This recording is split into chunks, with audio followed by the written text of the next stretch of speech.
महोदय, उस जमाने में रेलवे कर्मचारियों को भड़का कर के हड़ताल करना और फलस्वरूप एक ऐसी व्यवस्था पैदा करना जिसके कारण बंगाल के पीड़ित लोगों की सहायता न की जा सकी, उचित कार्य था।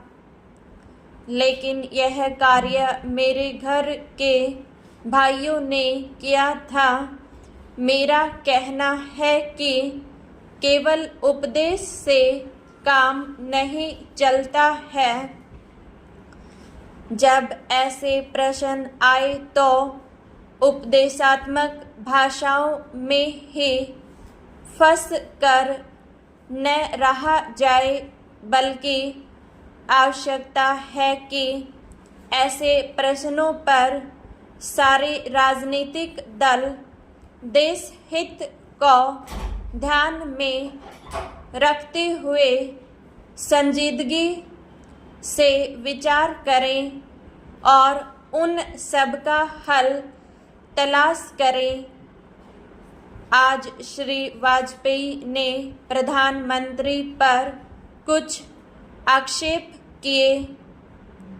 वे बड़े गुस्से में थे और इतने क्रोध में थे कि उन्होंने अपने मस्तिष्क का संतुलन खो दिया था। उन्होंने आरोप लगाया कि सरकारी कर्मचारियों के प्रयास से बड़ी बड़ी सभाएं की गई।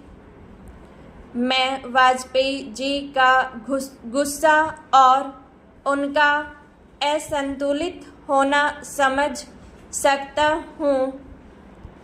उन्होंने यह भी कहा कि प्रधानमंत्री जी ने इन चुनावों के बीच अपने भाषणों में जनमानस को ऊपर उठाने की कोशिश नहीं की, मूलभूत प्रश्नों को देश के सामने रखने की कोशिश नहीं की और आज जो राष्ट्रीय दिक्कतें और परेशानियां हैं उन पर जनता को शिक्षित करने की कोशिश नहीं की।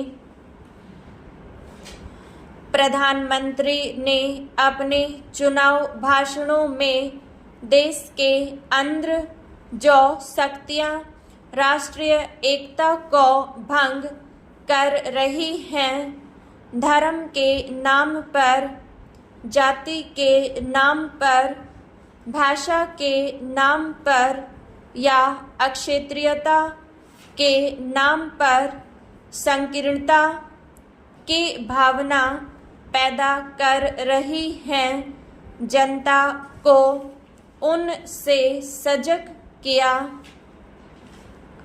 प्रधानमंत्री जी ने इस बात को अनुभव किया था कि उत्तर प्रदेश, बिहार और उत्तर भारत के समस्त हिंदी बोलने वाले इलाकों में जनसंघ संकीर्णता की भावना का प्रचार कर रहा है। जिस प्रकार से जनसंघ सांप्रदायिकता की भावना को बढ़ावा दे रहा है, राष्ट्रीय शक्तियों को तोड़ने की नीति चला रहा है, उससे हमारे राष्ट्रीय मूल, राष्ट्रीय नीतियां और राष्ट्रीय एकता खतरे में है। इसीलिए प्रधानमंत्री ने जनसंघ के ऊपर इस बात का प्रहार किया था कि वह सांप्रदायिक शक्ति है और उससे जनता को सावधान हो जाना चाहिए। आज जो वाजपेयी जी का गुस्सा है उसको हम समझ सकते हैं।